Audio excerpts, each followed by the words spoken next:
महाराष्ट्र की राजनीति में एक ऐसा नाम है जो 3 दशकों से सत्ता के गलियारों में गूंजता रहा है। अजित पवार, एक ऐसा नेता जिसने राज्य की राजनीति को अपने हिसाब से ढाला और बदला। ये वो व्यक्ति है जो हर राजनीतिक तूफान में खुद को बचाकर निकालने की कला जानता है। आज हम जानेंगे उस व्यक्ति की कहानी जो महाराष्ट्र के सबसे लंबे समय तक उप मुख्यमंत्री रहे और जिन्होंने राज्य के विकास में अपना अमिट योगदान दिया। अजित अनंतराव पवार का जन्म 22 जुलाई 1959 में हुआ था। उनकी राजनीतिक यात्रा की शुरुआत 1982 में हुई जब वे एक चीनी सहकारी संस्था के बोर्ड में चुने गए।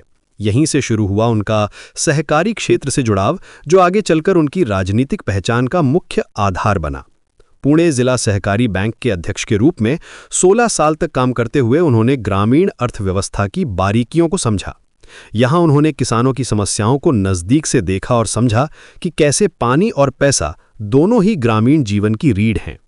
1991 में बारामती विधानसभा क्षेत्र से उनकी पहली जीत हुई। ये सिर्फ एक चुनावी जीत नहीं थी, बल्कि एक ऐसी शुरुआत थी जो 30 साल तक चलने वाली थी। बारामती से उन्होंने लगातार 7 बार जीत हासिल की। 1995, 1999, 2004, 2009, 2014, 2019 और 2024 में। ये रिकॉर्ड अपने आप में उनकी लोकप्रियता और जनता के साथ जुड़ाव को दर्शाता है। हर चुनाव में उनकी जीत का मार्जिन बढ़ता गया, जो दिखाता है कि लोग उनके काम से खुश थे।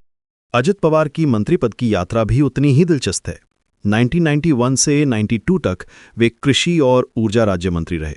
जब 1992 में शरद पवार मुख्यमंत्री बने तो अजित को मिट्टी संरक्षण, ऊर्जा और योजना का राज्य मंत्री बनाया गया। लेकिन असली मोड़ आया 1999 में, जब उन्हें सिंचाई विभाग का कैबिनेट मंत्री बनाया गया। ये वो विभाग था जो आगे चलकर उनकी पहचान का सबसे बड़ा हिस्सा बनने वाला था। सिंचाई मंत्री के रूप में अजित पवार ने महाराष्ट्र के पानी की समस्या से निपटने के लिए बड़े पैमाने पर काम किया। कृष्णा घाटी, कोंकण और मराठवाड़ा के सूखाग्रस्त इलाकों में उन्होंने कई महत्वाकांक्षी परियोजनाओं की शुरुआत की। गोसी खुर्द, तिलारी, कालमेश्वर जैसी बड़ी परियोजनाओं पर काम शुरू हुआ।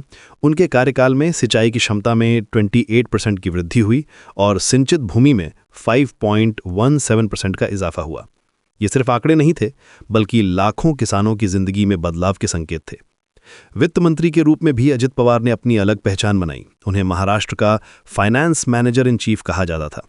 पूंजीगत व्यय पर फोकस, जिलों में तेजी से फंड की व्यवस्था और विभागीय खर्च पर सख्त नियंत्रण, ये सब उनकी वित्तीय नीतियों की खासियत थी।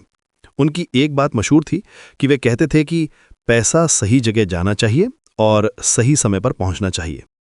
अजित पवार की राजनीतिक यात्रा में कई नाटकीय मोड़ आए। नवंबर 2019 में उन्होंने एक ऐसा कदम उठाया जिसने पूरे महाराष्ट्र को हैरान कर दिया। राष्ट्रपति शासन के दौरान उन्होंने अचानक बीजेपी के साथ हाथ मिलाया और देवेंद्र फडणवीस के साथ सुबह के वक्त शपथ ली।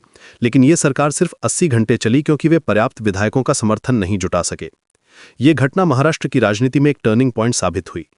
जुलाई 2023 में फिर एक बड़ा राजनीतिक भूकंप आया, जब अजित पवार ने एनसीपी को विभाजित कर दिया और अपने चाचा शरद पवार से अलग होकर बीजेपी शिवसेना सरकार में शामिल हो गए। ये फैसला रातों रात नहीं लिया गया था। महीनों की प्लानिंग और स्ट्रेटेजिक थिंकिंग के बाद उन्होंने ये कदम उठाया। चुनाव आयोग ने उनके गुट को आधिकारिक एनसीपी के रूप में मान्यता दी, जिससे शरद पवार का पार्टी पर एक छत्र नियंत्रण समाप्त हो गया। दिसंबर 2024 में अजित पवार छठी बार उप मुख्यमंत्री बने। ये रिकॉर्ड अपने आप में उनकी राजनीतिक कुशलता और अनुकूलन क्षमता को दर्शाता है। विभिन्न सरकारों में पृथ्वीराज चौहान, देवेंद्र फडणवीस, उद्धव ठाकरे और एकनाथ शिंदे के नेतृत्व में उन्होंने यह पद संभाला। हर बार वे अपनी भूमिका को नई तरीके से निभाते रहे। अजित पवार की कार्यशैली की सबसे बड़ी खासियत थी उनका जनता से सीधा जुड़ाव। जनता संवाद के जरिए वे आम लोगों की समस्याओं को सुनते और उनका समाधान करते थे।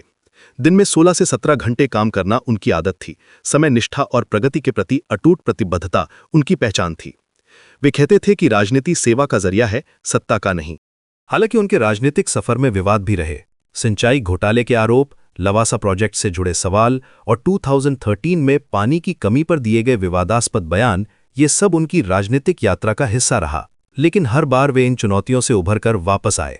2019 में सरकार ने एक व्हाइट पेपर जारी करके उन्हें क्लीन चिट दी, जिसमें उनके काम